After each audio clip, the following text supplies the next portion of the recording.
ডাকসু জাকসুতে ছাত্র দলের পরাজয়, তারেক রহমানের দেশে ফেরা নিয়ে নতুন শঙ্কা। তারেক রহমান ব্যর্থ নেতা হিসেবে প্রতিষ্ঠিত হলেন। তারেক রহমানের থিওরি, তার রাজনীতি, তার ন্যারেটিভ বাংলাদেশের সর্বোচ্চ বিদ্যাপীঠগুলো থেকে প্রত্যাখ্যাত হচ্ছে। অতএব এই প্রত্যাখ্যাত অবস্থায় তারেক রহমান দেশে আসবেন কিনা সন্দেহ আছে।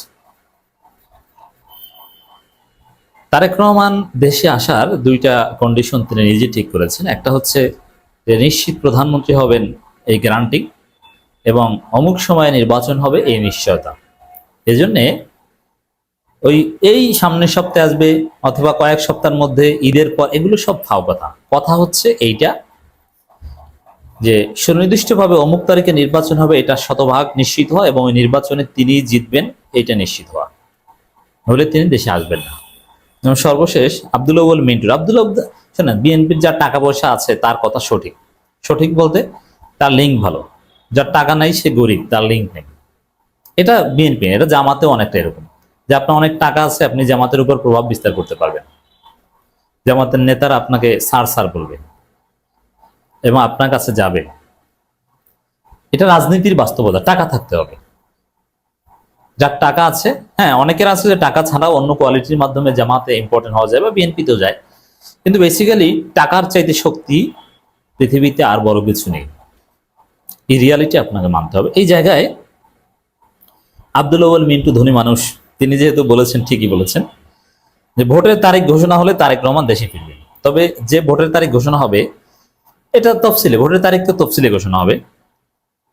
এখন পর্যন্ত বলা হচ্ছে যে 15 ফেব্রুয়ারি আগে, কারণ ভোটের তারিখ ঘোষণা হলে তারেক রহমান দেশে ফিরবেন, মানে তফসিল ঘোষণার পর। এখন ভোটের তারিখ ঘোষণা হলে কেন আসবেন? এটা কেমন রাজনীতি? এটা কি কোনো বাংলাদেশি সন্তানের বৈশিষ্ট্য হতে পারে? তিনি দেশের নাগরিক, আসার পরিবেশ থাকলেই তিনি আসবেন, এটি তো স্বাভাবিক। কিন্তু ভোটের তারিখ হলে আসবেন কেন? তিনি কি দুধের মাছি যে ভোটের তারিখ হলে আসবেন, ভোট দিয়ে চলে যাবেন? এইটা নাহলে ভোটের তারিখের সাথে রিলেট করছেন কেন? এটার পেছনে হেকমত কি? এগুলো হচ্ছে ফাও কথা, চালাকি, ধান্দাবাজি। বাস্তব কি? বাস্তব হচ্ছে, আমি এটা নিয়ে আলাদা আলাদা আলোচনা করেছি যে নানান হেকমত আছে। তারেক রহমান দেশে ফেরা না ফেরা নিয়ে অনেক রাজনীতি আছে। যেমন র রকে ভয় পান, ভারতকে ভয় পান। ভারত বলছে উপরে উপরে ভারতের বাংলাদেশে এখন প্রতিনিধি বিএনপি, ঠিক আছে, কিন্তু তারেক রহমানকে সুযোগ পেলে দুনিয়া থেকে সরিয়ে দিবে রয়ের যে খেলা, এটা খালেদা জি এবং তারেক রহমানকে নিয়ে তারা নিরাপদ বোধ করছে না। তারেক রহমান খালেদা জিয়া মুক্ত বিএনপি হলে একদম পুরোপুরি ওই বিএনপিকে একদম পকেটে করে নিতে পারবে। তারেক রহমান এর কথাই চলেন, তারপরও তারেক রহমানকে বিশ্বাস করে না। কারণ কি? জিয়াউর রহমানের রক্ত আছে তারেক রহমানের শরীরে, এই জন্য বিশ্বাস করে না, করবে না। এটা ফাইনাল কথা। যারা রাজনীতি বুঝতে চান এটা লিখে রাখেন, এটা বাংলাদেশের রাজনীতির গ্রামার। তারেক রহমান যতই রকে আব্বা আব্বা বলুক, তারেক রহমানকে সুযোগ পেলেই হত্যা করে দিবে, বেনজির ভুট্টোর মতো একটা পরিস্থিতি তৈরি করে দিবে। তারেক রহমান এই ভয়ে আসেন না, আরো ভয় আছে যে তিনি আসলেন কিন্তু তার দল পরাজিত হলো, মান সম্মান থাকলো, তাহলে বিএনপির আর কোনো ক্যাপিটাল থাকলো না। এখন তারেক রহমান ক্যাপিটালটা, Tarique Rahman is and capital, is a capital, এটা বিএনপি রেখে দিল কি জন্য? যখন দেখবে যে চারিদিকে পরাজয়, হঠাৎ একবার তারেক রহমান আসবে। হ্যাঁ, আসলে তখন একটা হাইপ তৈরি হবে, তখন বলবে এই যে অতীতে পরাজয়টা যা হয়েছে, বা তারেক রহমান দেশে আসছে, এবার বিএনপির বাংলাদেশে। মানে জাস্ট এই আত্মতৃপ্তিটা নেওয়ার জন্য অথবা এই রাজনীতিটা করার জন্য তারেক রহমান আসছেন না। যেমন এখন দেখেন, এখন চারিদিকে বিএনপির হতাশা এবং জনগণ বিএনপি থেকে মুখ ফিরিয়ে নিয়েছে। তো হঠাৎ তারেক রহমান দেশে আসলে দেখবেন কোটি লক্ষ লক্ষ মানুষ ঢাকার শহরে গেছে এবং একটা হাইপ, বলবেন না এবার সব ঠিক হয়ে গেছে। এবং তারেক রহমান এসে বিএনপির বিরুদ্ধে কিছু শুদ্ধি অভিযান চালাবেন, অনেকের বিরুদ্ধে ব্যবস্থা নেবেন, এবং তারপর বিএনপি বলতে পারবে ভাই বিএনপি ভালো হয়ে গেছে, অতএব বিএনপিতে আসো, এবং কিছু উপকার পাবে ডেফিনেটলি। জাস্ট ওইটা ধরে রাখার জন্য এটা করছে। তো এই জায়গায় এখন যে নতুন বাংলাদেশ 24 পরবর্তী যে নতুন বাংলাদেশ, সেখানে জেনজি ভিত্তিক তারুণ্যের যে নতুন বাংলাদেশ, এই জায়গায় এইসব বাটপারি থিওরি আসলে চলবে কিনা এটাও একটা সন্দেহ। যেমন বিএনপি চাঁদাবাজি করবে, ঘুষ খাবে, সন্ত্রাসী করবে, ধর্ষণ করবে, নারীদের ইপটিজিং করবে, নারীদের বেশিং করবে, স্লাট শেমিং করবে, চরিত্রগত ভোট চুরি করার চেষ্টা করবে, এবং সেই চোরকে, বিএনপির কেন্দ্রীয় নেতাকে জনগণ দড়ি দিয়ে বেঁধে রাখবে।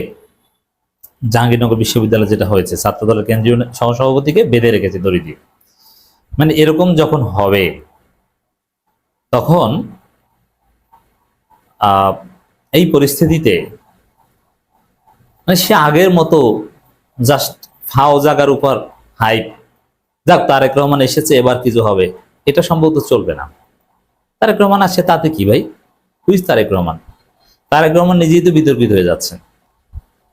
তার মধ্যে এই জাকসু নির্বাচনে এই ভয়ানক পরিস্থিতি দেখে তারেক রহমান দেশে আসার সিদ্ধান্ত পুনর্বিবেচনা করবেন যে না, এই পরিস্থিতিতে যাওয়া ঠিক হবে না। শেষ পর্যন্ত আগামী জাতীয় নির্বাচন কখন হয় আর সেই নির্বাচনে অংশগ্রহণ করতে আসেন কিনা বলা যায় না, কারণ পরাজয় গ্রহণ করতে তারেক রহমান দেশে আসবেন বলে মনে হচ্ছে। পরাজয়ের সংখ্যা থাকলে তিনি আসবেনই না, লন্ডন বসেই চালাবেন। বিজয়ের নিশ্চয়তা থাকলে আসবেন, পরাজয়ের সংখ্যা থাকলে আসবেন। এখন জাকসুর মাধ্যমে তো পরাজয়ের সংখ্যা তৈরি হয়েছে, যার ফলে তারেক রহমানের দেশে ফেরা নিয়েও সংখ্যা। এটা হচ্ছে সহজ ক্যালকুলেশন। তো এই জায়গায় তারেক রহমান দেশে ফিরতে পারবেন বলে মনে হচ্ছে না। তার সামনে অন্ধকার, ব্যর্থতার হাতছানি। ত্রয়োদশ জাতীয় সংসদ নির্বাচনের তারিখ ঘোষণা হলে তারেক রহমান দেশে ফিরবেন, এটি তো হাস্যকর কথা। মানে এটা অনেকটা এরকম যে আছে না, যে আত্মীয় স্বজন কেউ একজন মারা গেছে, এমনি সারা বছর অসুস্থ ছিল, কোনো খোঁজ খবর নাই, মারা গেছে তারপরও আসবে না, ধনী মানুষ, সময় নাই, ব্যস্ত, ঠিক আছে, জানাজার টাইম ঘোষণা হলে বইলো, এসে জানাজাটা পরে আবার চলে যাব। আছে না এরকম? আমার আপনার ক্ষেত্রে অনেক ক্ষেত্রে হয় যে আত্মীয় বা যে লোক আমার কাছে ইম্পর্টেন্ট না, কিন্তু একটু সম্পর্ক আছে, এমনিতে তাকে দেখতে যাওয়ার সময় নেই, কিন্তু একদম শেষ সময়টায় জানাজাটা না গেলে বা কেমন হয়? ঠিক আছে, জানাজার টাইমটা হলে বইলো আমি জানাজায় আসবো, এরকম হয় না অনেকের জীবনে? তারেক রহমান পরিস্থিতিটা এখন এমন যে না, এমনিতে দেশে আসার সুযোগ টুযোগ নাই, ভোটের টাইমটা হলে তারপরে একটু আসবে। এইভাবে কি রাজনীতি হয়? এটা কি রাজনীতি? এটা বাংলাদেশের একজন নাগরিক, একজন বাংলাদেশের সাবেক প্রেসিডেন্ট এবং প্রধানমন্ত্রীর ছেলে, তিনি এই সিস্টেমে রাজনীতি করবেন আর জনগণ তাকে ভোট দিবে, গ্রহণ করবে? এটা অসম্ভব। সে আগের যুগ, ভুলভাল বোঝানোর যুগ নাই, এখন নতুন বাংলাদেশ। এখন নির্বাচনে জিততে হলে মানুষের দ্বারে দ্বারে যেতে হবে, মানুষকে ইমপ্রেস করতে হবে, ভালো কাজ করতে হবে, আপনার চারিত্রিক প্রমাণ দিতে হবে। ডাকসুতে যেটা হয়েছে, কোনো হাইপ, কোনো আগের ওই বাপদাদার নাম, এগুলোতে চলে না। আর জাকসুতে মূলত তারেক রহমানের থিওরিরই ব্যর্থতা। তারেক রহমান যেভাবে বলেছে ওরা তো ওইভাবেই করেছে, কে ভিপি জিএস ক্যান্ডিডেট, এগুলো সব তারেক রহমান ঠিক করেছে, কিন্তু সব ব্যর্থ হয়েছে।